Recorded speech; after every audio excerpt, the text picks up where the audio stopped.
Hey, welcome back to the DFSR YouTube channel. Today we are breaking down Week 15 in the NFL. So without any further ado, you can watch us make our podcast. All right, 3, 2, 1. All right, you're back in the DFSR. It's an NFL podcast. It's Tuesday. It's December 18th. I almost said Monday. It's Tuesday, December 18th. I'm Doug Norrie. That is James Davis. We're from dailyfantasysportsrankings.com, and dfsr.com/deals is where you're going to go to get a free 7-day trial to our projection system. Still some time left to get in on NFL. 2 weeks left in the regular season. We're going to go back and look at week 15 and some craziness leading into week 16. There's a lot to break down from the week that was and kind of how we tackle things going forward, but it's all covered under our premium package, dfsr.com/deals, optimal lines for FanDuel and DraftKings, NFL, NBA, NHL, all under one subscription package. So go check that out, dfsr.com/deals, and you will get started. Buddy, week 15 is in the books. It was a weird week, man. We're going to break down some of the injury stuff that we need to break down. There's a lot of running back things that we're going to need to kind of clear away before we get into week 16. But when we get this late in the season, how concerned are we with teams who have clearly packed it in? I can go through a list of some of those teams, as opposed to ones that still maybe aren't in it, but still seem to be fighting, and then teams get the playoff race. Like, do we need to start tiering these teams in terms of like motivation to keep playing, like when it comes to making DFS lineups? Yeah, we're probably getting close to me dusting off my annual Week 17 article where I talk about how we are trying to interpret what teams' plans are right now, because this is really the time of year where stuff starts getting weird and wild. And I won't ever totally understand the psychology of this, because like if you're the Raiders, your season's been over, right? So Right. And by and large, teams are somewhat sane in that regard. Like the Raiders understanding that their season is over will keep experimenting and hopefully keep playing the players they perceive to be their real players. But that's not always the case. Teams can do all sorts of crazy stuff, sitting quarterbacks in the second half, resting star running backs or wide receivers. So yeah, it's definitely the time of year where you want to look at those standings. You want to be prioritizing teams that are playing for something, particularly teams that are playing for the right to a playoff berth or not. I think the NFL actually incentivizes this really well, where like we've seen plenty of times where the eighth seed or just the bottom seeds just go right there to the Super Bowl and even win occasionally. So yeah, I think it's an interesting time for fantasy. The decisions are a little trickier. There's going to be a lot of injury opportunity, it looks like, coming up for next week. So it's going to be less about, we've seen a little of this the last few weeks, but it's going to be less about making sure you have the one punt guy in and making sure you pick the right ones. So yeah, it should be interesting decisions all around.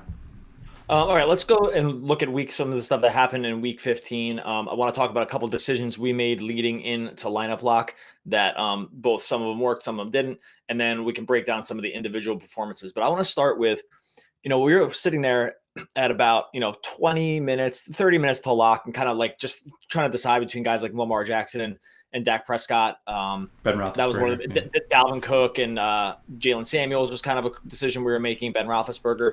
One thing that we bucked our system on this week, and I'm wondering about, if this is something, we don't usually do this, but we noticed that we were kind of way over the total on the Dallas game. Like from our projection standpoint, like we add up the projected, some people model from Vegas and go backwards. We kind of do it the other way. We ground up and then kind of see where we fall in line with Vegas.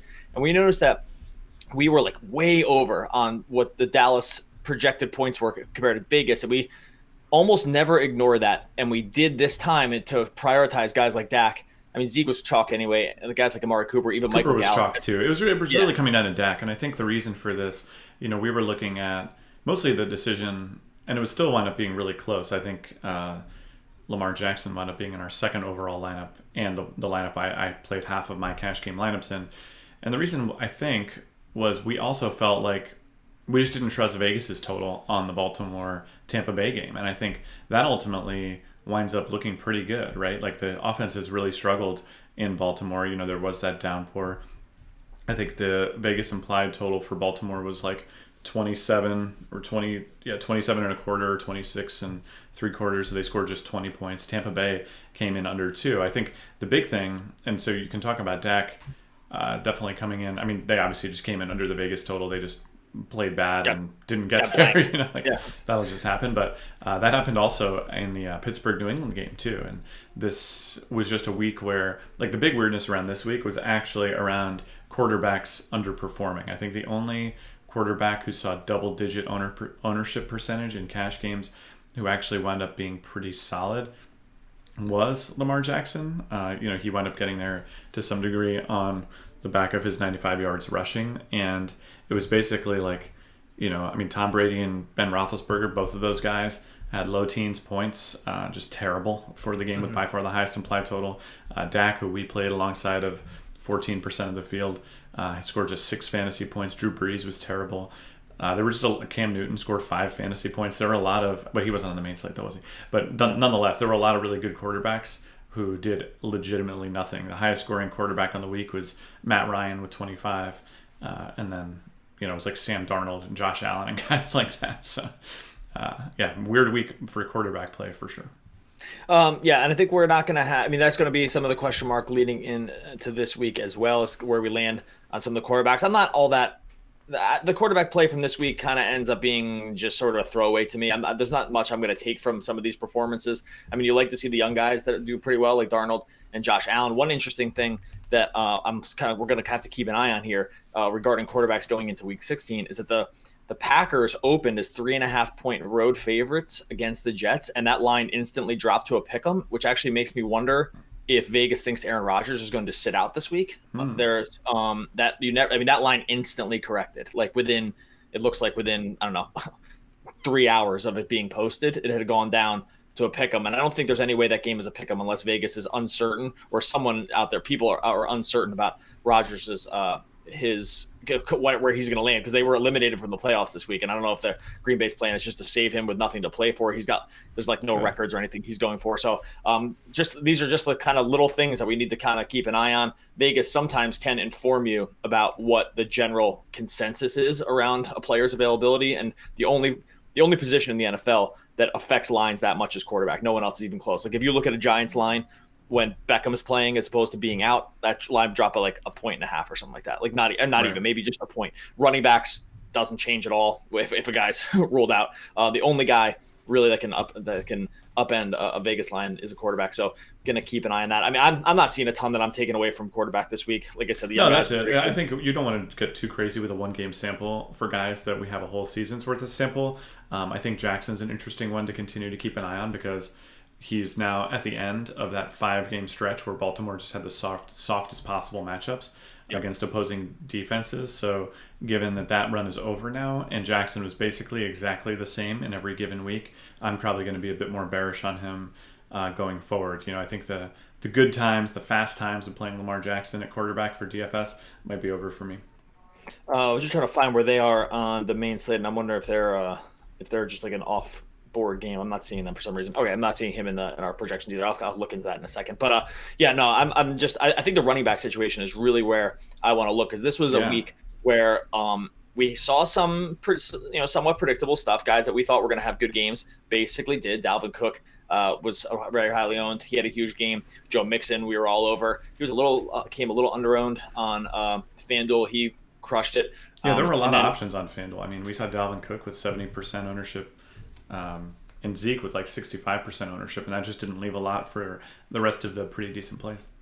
Yeah, and then we see that Pittsburgh just has had 3 Pro Bowl running backs on their roster this entire season. Like it hasn't mattered. Like Le'Veon Bell is Pro Bowler, then James Conner was kind of shaping up to be a Pro Bowler, and then Jalen Samuels just shows that maybe they just don't need. It doesn't matter who plays for them in terms of running back. These guys can catch passes. He ran a ton of counters. It does look like Conner is going to come back this week. Do you think? I have a ton of running back notes, but I'll start here. Do you think the Conner coming back, was Jalen Samuels good enough that we've seen the Pittsburgh just stick to the plan of we just want to play one running back. That's our plan. If you're the guy, that's it. But do you think Samuels is good enough that even if Conner came back, we wouldn't be able to just go back to Conner's old projection, which was basically RB1 sort of style usage that he had been putting up in the past?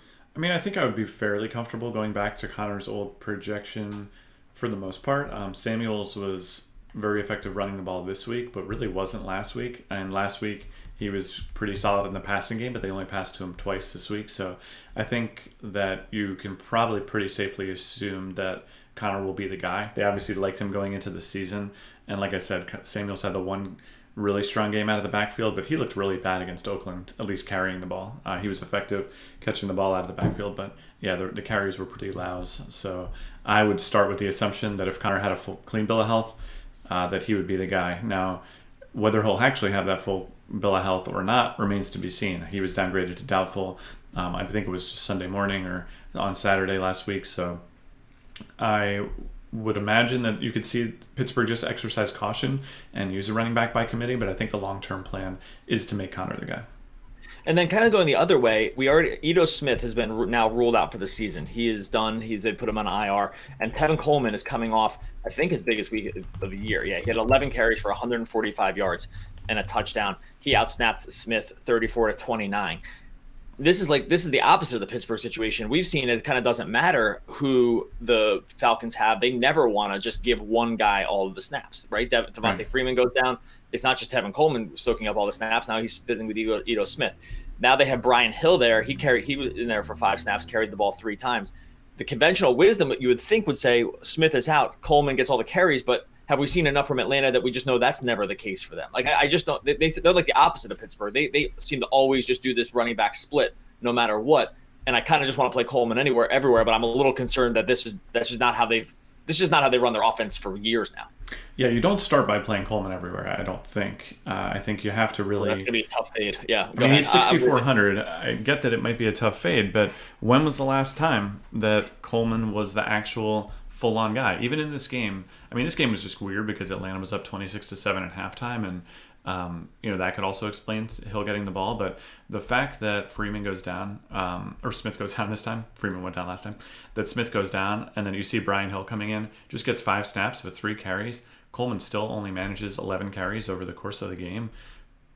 Why wasn't this the Coleman game? Why did Coleman only get 1 target and 11 carries in a game that Atlanta was winning by so much on all the way? Like Atlanta's not playing for anything right now.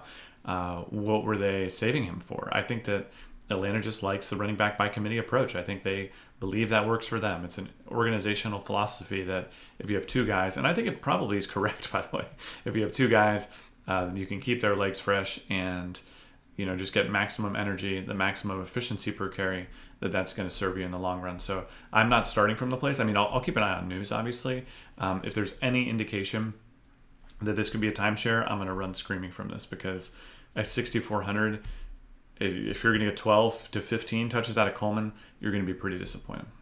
And we've seen him struggle with that like lead back every down kind of thing. We would go back to earlier in the season when Freeman first went out. He carried the ball 16 times, 15 times, and 14 times. It was pretty ineffective. I feel like I see Tevin Coleman highlights that make me think, oh, this guy could just run free all the time. And then there are just lots of times where he gets bottled up, has not been able to run between the tackles. So, and by the way, that's the classic profile of the running back who can't be your every down back, the guy who can break big plays from time to time, but who by and large is just like, a third down back. And I think Coleman at this point, he is not an every down back, at least from the Falcons' perspective. Other running back news. So the Ito Smith thing is a big one. James Conner coming back is a big one. Other stuff that we're going to need to keep an eye on. I'm going to get to some of the big games in a second because I want to get your feeling on those as well. But I want to just break down some of this injury stuff first. With Fournette, I was very high on Fournette going into this week in terms of just, had a good matchup, looked like he was going to carry the ball a ton. Just basically doesn't even play the second half. The organization came out and said that was the plan all along, was to kind of take a look at some of these other guys. I saw pictures of Fournette on the sidelines with his arm crossed, looking pissed. So it didn't seem like he was part of it. It doesn't seem like he knew that was part of the plan. If they want to say that was the plan, was a 1-game sample on that enough to just say this is a situation that can no longer be trusted? Because it did seem like he was going to be their guy, and now it just doesn't. Sometimes we don't want to take 1-game samples as the rule for going forward, but is that enough for you to say, okay, like these guys are just screwing around here? We just can't. He's not going to be an every down back. Or do you think like the backlash is like they want to get him back the ball again to keep him happy? Like this is one that I always kind of struggle with in terms of. Yeah, that's a tricky one, man. Because Fournette, we know that there have been times where he can be a high 20s carries back, and by and large, I would say just ignore it. It's Jacksonville. They're not very good anyway. They might not have many games where you can really rely on the running game, but they've got Miami this week, and this could really be a game in the battle of the the Hurricane Bowl. What do you call them? Two Florida teams, the Gator Bowl. Yeah. When these teams go up against each other, you throw out the records, Doug. The story of Jacksonville, Miami. I'm sure these teams probably want to throw out their records. To be honest. Well, that's what I'm saying. They do it. Like some teams do it because it's like Boston and New York. The Red Sox versus the Yankees. These teams, it's just like a gentleman's agreement to throw out the record just because. I take it back. I didn't realize Dolphins are actually still in the playoff race here. They're 7-7. They're actually playing for a wild card here because they're 8-6, 8-6. I think there's a scenario where they actually get in. I for some reason thought they were worse than they are. Well, you think they're worse than they are because they're a lot worse than they are. Their point differential -79. You heard that correct.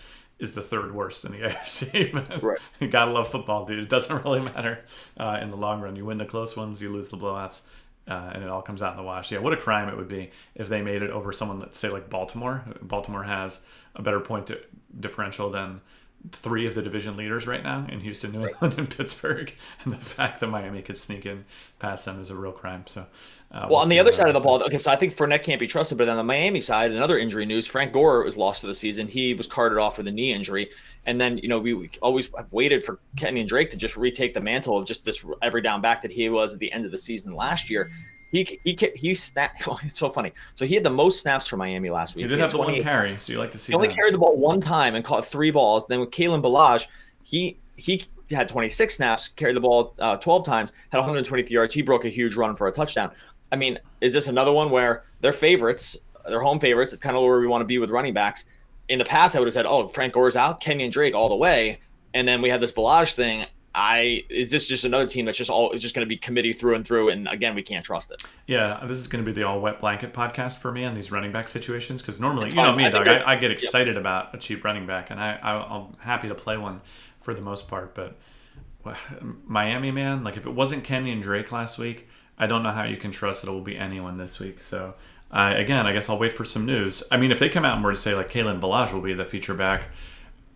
Like I like in football, I like my narrative to line up with what I've seen so far, right? I want the coach to say Kalen Ballage is the guy, and I want to be able to look back and say when he was given the opportunity, he was the guy. If I have only half of that, then I feel really unsure, right? So like a coach could say, Kenyon Drake is our guy. Well, why wasn't he last week? What happened? They're coming off him making this like historically incredible play, and you give him 1 carry in the following game. So if I get the coach saying something, or if I get the past track record, but the coach saying the opposite, then I never feel good. So I guess we'll wait and see. But my assumption would be that Miami will be another RBBC. Other injury news is we have Lamar Miller is questionable. The Texans are still definitely playing for something. Yep. He's going to get checked out. We'll check on that over the course of the week. Aaron Jones, who was lost for the season, that was going to make Jamal Williams possibly the guy. Yeah. We'll have to see on that one. I'm rolling through some of these. By the way, Jamal Williams in the category of guys that I would feel okay about going up against the Jets this week. He's a guy that we've seen. I think Green Bay, poor team, that they haven't been able to find enough running backs for like 3 seasons in a row. They've had wide receivers be there, just random benchers, undrafted guys. I think Jamal Williams, 17 touches last week. He would be a guy I would be pretty excited about at 5,800.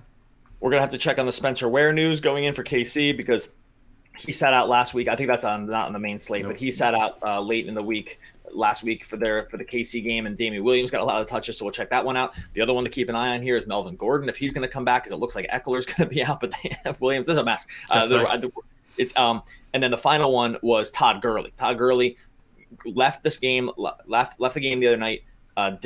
He ended up coming back, but still looked gimpy. They are already without Malcolm Brown. Like I don't think they have anybody else. So the Rams play the Cardinals. So tons and tons of running back news that we're going to keep an eye on. Now, the 2 big weeks that I want to talk about and where we trust these guys going forward. Derrick Henry is now on 2 weeks of just basically GPP $1 million winning, just overall performances. They've given him Deion Lewis is out the door here. It looks like Henry has 77 fantasy points. That's in 0 PPR. So if you want to, it doesn't really matter for him because he doesn't catch the balls anyway, but he's just destroying guys over the last 2 weeks with 6 touchdowns.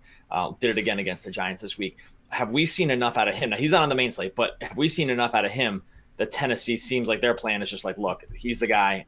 Deion Lewis is over. He's been so damn good that he outsnapped Lewis 49-23. He's been so damn good that are we putting him just in that upper echelon class of running back now.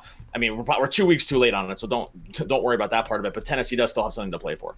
Yep. Yeah, I'm putting Henry right in that class. I mean, decisive 17-0 win over the Giants, and it was very obvious that Tennessee felt as though Henry was who buttered his bread. So I'm ready. I'm ready for Derrick Henry. I think he's, you have to look at the potential game script. I still don't totally trust Tennessee overall. I think that they can definitely get their butts handed to them against the wrong team in the wrong matchup, but 3 straight wins, like you said, totally playing for a playoff spot, positive point differential now after last week.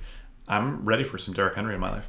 He's 10-point favorites against the Redskins this week. Now it's on the Saturday slate, so I think you're gonna see him as like a 100% cash game start. I don't think there's any question about it. It was so funny.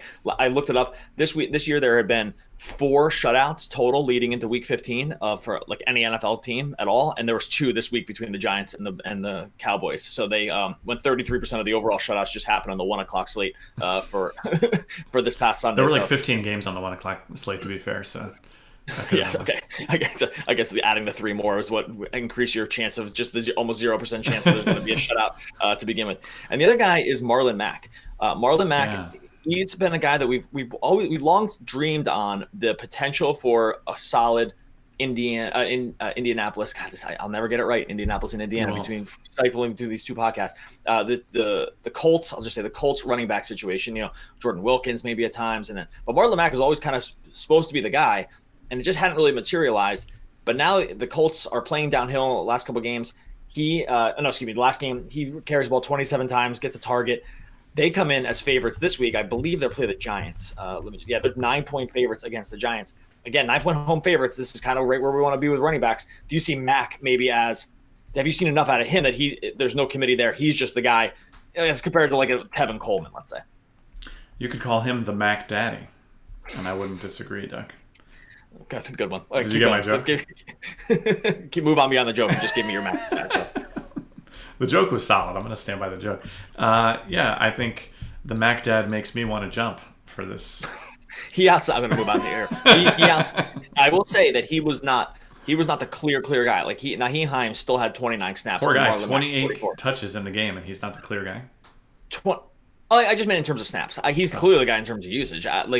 He had 28 touches on his 44 snaps. So that's an unbelievable percentage for being on the field. It helped that they were winning. It helped they had a really solid lead in the second half, and Dallas just couldn't get anything going on offense, so they just kept giving the ball back to the Colts. But I think that we're going to end up seeing him. The price didn't correct on him enough. He's up to 7,000. This Giants defense has been just basically was run all over by Derrick Henry last week. Have really nothing to play for. In fact, what they should be playing for is the better draft pick in terms of just losing. So they've done themselves a little bit of a disservice by winning a few more games than they probably should have. But I think we end up seeing Mack as something of just an overall chalk play. And then the final guy I want to talk about here is Zeke. It's coming off a bad game, and Dallas was shut out. But we still have him as the highest overall projected guy. They're going to play Tampa Bay. We've seen their defense be garbage at times. Dallas is in for sure must-win mode as a 7-point home favorite. I mean, I feel like I'm backing up the truck. I'm gonna get all the Zeke I can next week for sure. I think 8,800 is too cheap. 25 touches in a rough game in Indy where they just got dumpstered basically. And by the way, I just want to, before you get too deep on the Dallas thing, Indy has the weirdest season of all time. I just want to throw this out there for the world. Luck comes in. Everyone is just universally panning the guy. Can't throw downfield. Quietly turns in one of his best seasons anyway. They have 2 losses on the season, and their 2 losses are in the weirdest, or maybe they have more than this. Mac was in 2 losses. I'm not looking at their standings, but I was just looking at Mac's game log, and the 2 losses that Mac played in anyway were the Jets, where they gave up 42 points to the Jets. Mm-hmm. Who knows? And then they lost 6-0 to the Jags. I just don't. Yep. This is just such a weird team. I can't really make heads or tails of them. It really goes to show you how quarterback reliant teams are, because the Colts used to try to be this high flying team. Now they're more spreading it out underneath, and I think Mac benefits. My last Mac thought before I get to Dallas is that you can't trust it whole hog. I think this is the type of matchup you want to take Mac in when it really, really looks like the Colts will be ahead. They've shown that this is what they would like to do, which is to say give Mac the ball 20-plus times. But they've basically been the same team for a long time, and you know that there's a lot of games that have had pretty decent game scripts where the game has been close. And when the game is close and they feel like they need to score, they would prefer to give it to Luck. So that's the only way I would temper my Mac enthusiasm. But let's get back to Dallas, Doug, because if last week wasn't Dallas week, bringing it up against Tampa Bay, I'm rolling it all back. I'm going to take Dak, I'm going to take Cooper, I'm going to take Zeke, and I'm going to call it a day. What about Michael Gallup? Because this is a guy we've discussed a bunch. We've discussed a bunch of cheap wide receivers going into on our Twitch stream. We talked about Robert Foster, ended up being great. We talked about Jordy Nelson and ended up playing him all over in cash. He ended up being great. And I gotta say, Jordy Nelson, in a week where sometimes it pays to watch the games, I think, and sometimes it can be heartbreak. We had so many drop touchdowns this week that was just unbelievable. Jordy Still Nelson cashed everywhere, by the way, FanDuel and DraftKings. Yeah. Oh, yeah. The cash games were great, and actually FanDuel even stuck into the GPPs with some of these, like the Amari Cooper performance. But the Jordy Nelson was 35 yards wide open down the field, and Carr just underthrew him. Was the easiest touchdown ever.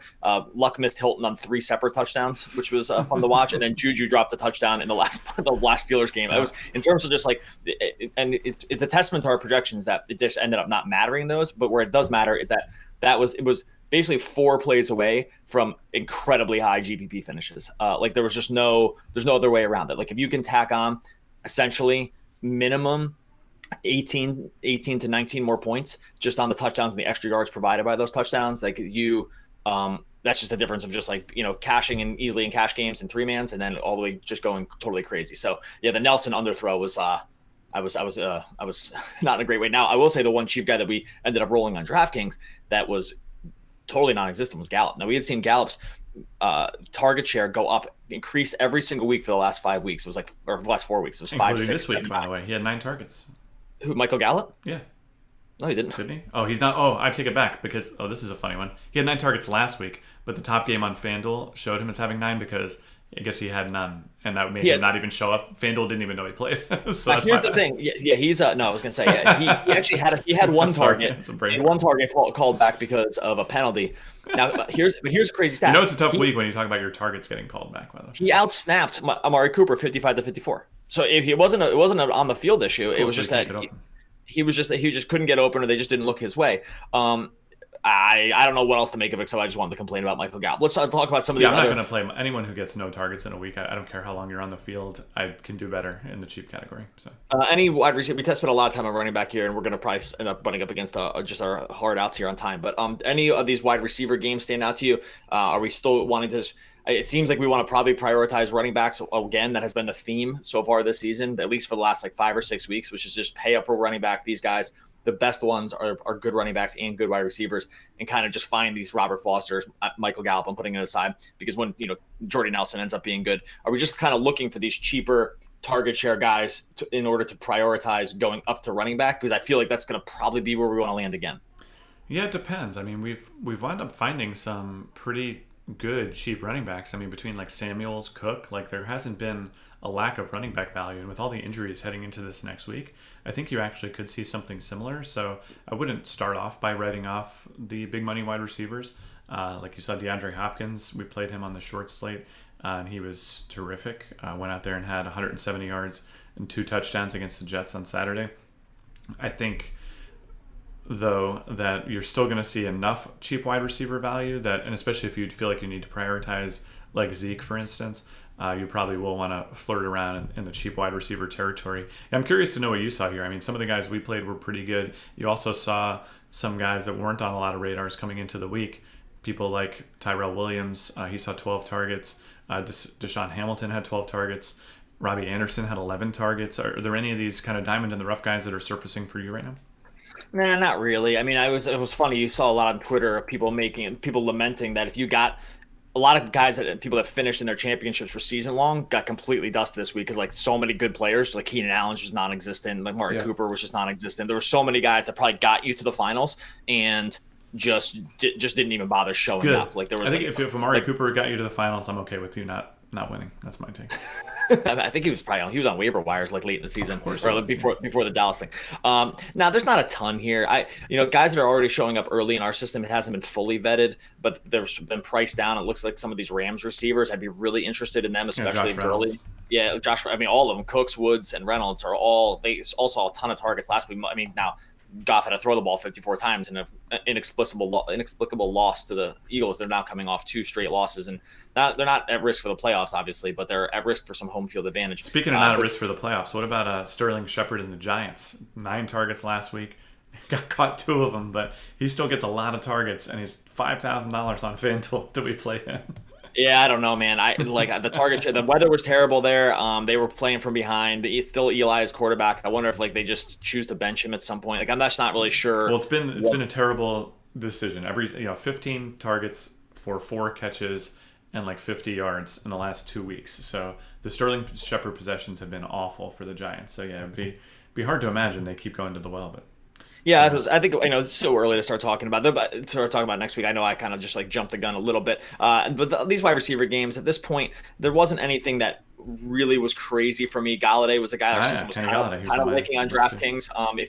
If you ran the top 40 lineups, he was in something like 10% of them, so he was kind of hanging around. We saw another decent target game for Julio. Devontae Adams you really can't trust because I don't think if Rodgers isn't going to play. And after that, a lot of these targets were born on teams just having to throw probably more than they were used to. And there were still, and that being said, there was only 7 guys with more than double-digit targets this week. So I'm not taking a ton. I'm not taking a ton from what happened. Yeah, as it gets colder, it's just hard to air it out nonstop, and more games are going to be in cold weather this week, and it's just kind of hard to trust. I think Robbie Anderson, he's a guy, another Saturday play that wound up being really good. I think people will look to him for big tournaments. Bumped it up from 7 to 11 targets, caught 7 of them for 96 yards and a touchdown, and this was after scoring a touchdown the previous week too. So, he's very, very cheap for kind of good reason. He was bad for most of the season, but yeah. So I think there's some guys people will look at. I mean, as always, if you're a cheap wide receiver who can even occasionally get 8+ targets, you should be on GPP radars. But yeah, for cash game purposes, I'm not seeing a lot of names that I really, really am excited about trusting here. And especially for my cheap wide receivers, I'm primarily, this just bears repeating. I know I've probably said it before on the podcast, but I'm primarily just looking for being heavily targeted and reasonable at converting targets into catches. Forget about yards, but I want to make sure you're involved in the game. So I'll continue to be pretty unimpressed by turning just a couple targets into big fantasy points. People inevitably will ask questions like even Robert Foster, he wound up having a good week, but only 5 targets. You're just going to need some luck to turn 5 targets into a good fantasy performance on any price. So that's kind of where my mind's at going forward. And then tight end was just another week of it being a complete and utter dumpster fire. They need to eliminate. I'm being serious. They need to eliminate this position. They need to turn these guys into cheaper wide receivers and make it a flex position or something. 7 total tight ends in all the games caught touchdowns this week, and those were, get ready for it because I'm sure you had heavy ownership of these guys. I had Selleck. I know that. Garrett Selleck, he had 2 targets and it had a touchdown. Chris Manhertz, 2 targets, 1 catch and a touchdown. I had Jeremy Sprinkle in a few lineups. Trey Burton, at least he had some yards. Or at least he had 7 targets. At least it's a name you recognize. Jeremy Sprinkle and Vance McDonald and Lee Smith. That's it. That was the list of tight ends that caught touchdowns. That's a disaster. This would never happen in another position. It's just I trust defense almost more at this point than I trust Evan Ingram. I think Evan Ingram 12 targets against Tennessee. If Beckham was out again. Yeah, I know that's what I mean. If Beckham's out going forward, then I think you can consider him. I still going to be somewhat high on Ebron. Because the position is just so bad. I know Ebron didn't get it last week, but I'm almost going to give him the pass on the one game sample and kind of keep sticking to my guns because it's just an eyesore. There's no better way to put it. Ebron, just so you know, he only had 3 targets. He was out there for a majority of the snaps. He had 38 offensive snaps. Oh no, I take that back. I was looking at the wrong number. So no, I was looking at the correct number. So how much of this were you? He was out there for 38 of the 72 snaps. Luck had 72.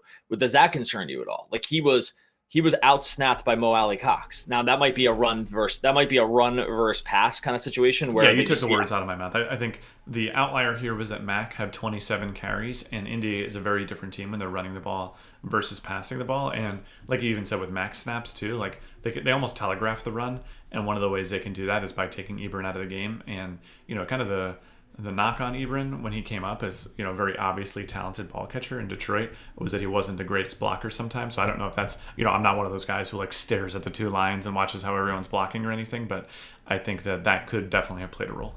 Yep, I think I completely agree. And if you just kind of look at like the rest of the pass catching snaps, like Ebron was not very far behind T.Y. Hilton in terms of that. So like Hilton Right. had 44 total snaps. So that's just a matter of these guys are not on the field in their just run only packages that were likely happening down the stretch of the game. All right, we're gonna get out of here. We'll be back again on Thursday talking some cash game plays, and then Friday breaking it down on a game by game podcast, which I think is going to be a deep one, because I think we're just going to need this is a week more than others where we're going to need to really find the team's motivations. Oh, yeah. We're going to have to really dive into some injury information here and try to figure out what team's overall plan is. And this one's shaping up to me to be one of the trickier weeks, but that's always what happens late in the season.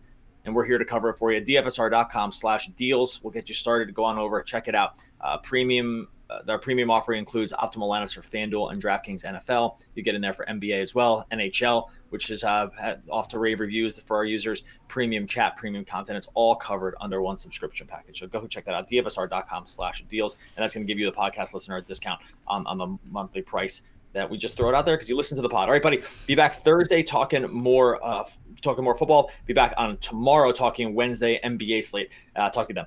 Peace. All right, YouTube people. Thanks for coming along for the ride. Remember, you can always subscribe to our YouTube channel to get all of our videos so you can see me sitting with the shelf behind me and Doug with the classic fan. Until next time, see you later.